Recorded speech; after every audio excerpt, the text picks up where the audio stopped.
More importantly, you can use this as a teacher in two distinct ways.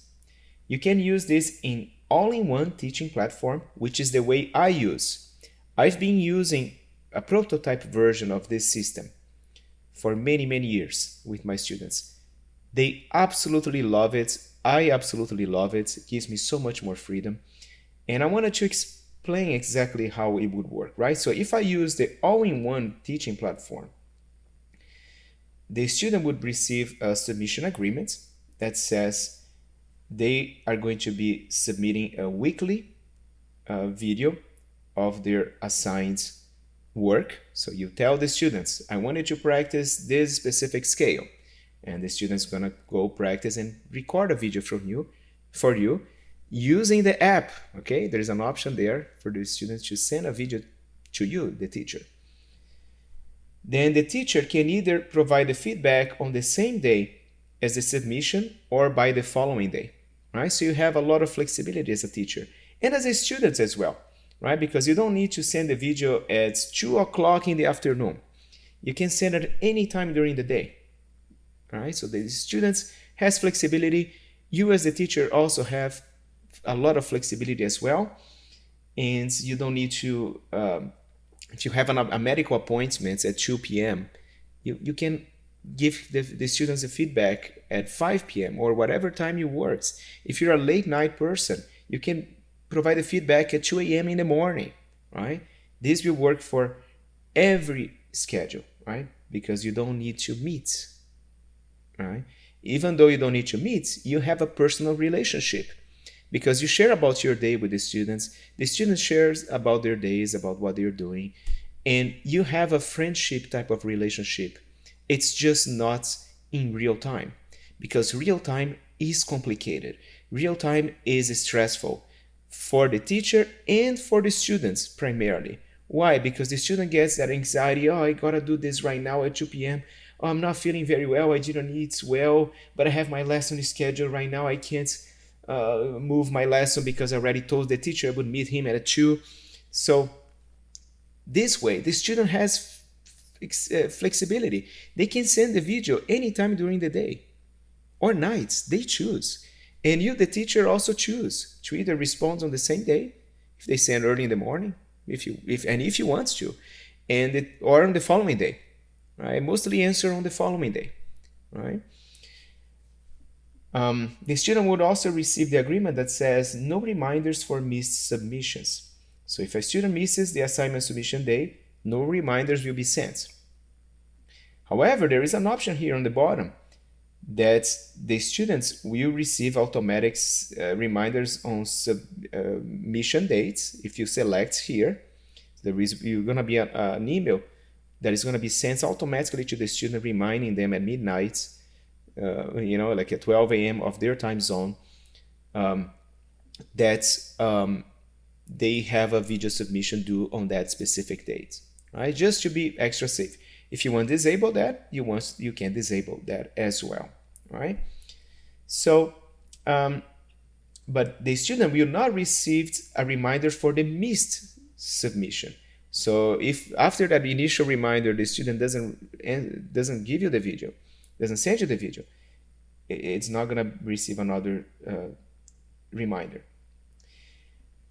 5, late submissions are not guaranteed, right? So this is what I tell my students. Students may submit a video the day after the assigned deadline, but the teacher may already have created and sent a supplemental lesson by then. In such cases, the teacher will not review the late submission. Videos submitted after 1 p.m. on the teacher's time zone on the following day, right? So after the deadline on the following day, will not be accepted under any circumstances, right? So it's very important because this is good for the teacher and the students as well, because it creates accountability. If you want to get better at something, you gotta be consistent about it. You gotta have a deadline. Deadline creates action, right? So the teachers would have the opportunity to see their videos of the students after 1 p.m. on the following day, if they want, right? Until 1 p.m. on the following day. Optional. The teacher also could send before 1 p.m. if the teacher has other commitments in the afternoon. The teacher could also already send a supplemental lesson, a lesson that would supplement the students' learning for that specific week, right? Without the students sending them the video feedback, right? So the teacher has that option as well if the student is late is on their submission, right? Why is that? Because we are already giving a lot of flexibility for the students as well. They can choose any time during the specific day. And if they have more flexibility needs, they can talk directly to the teacher and get agreements on that as well, right? This is the way I do things and the way that it works for me. So you can choose, as you're adding the new students, you can choose the submission days. For example, I'm going to say Tuesdays, right? If the students decide to work on more than one piece of music with you, I create another submission day for the other piece, and they are charged by the batch of lessons corresponding to each one of the submissions days for the month, right? So it's another time slots that the student would have with you if they add other pieces, or they want to study other types of subjects in music, for example, improvisation or music theory, music history, counterpoints, you name it, right? So these different disciplines are not in the same class because it does take time for the teacher to prepare them. So that's why the teacher should charge for the other types of courses and other days that the students submit videos. By the way, if the student is learning about music theory, the assignments of the students can be sent by email, and also the questions can be sent by video. Right? The students might say, I was doing this, I have a question about that. What if, I replace this chord here for the dominance of the dominants instead of only the dominant, and things like that. They can ask questions for the teacher, and you guys have a personal relationship. As I said, I share things about my life with my students. They are literally my friends, even though we don't meet in real time. That is the future, because nobody likes the stress of having an appointment set when you can't change it, or when it's a hassle to change it.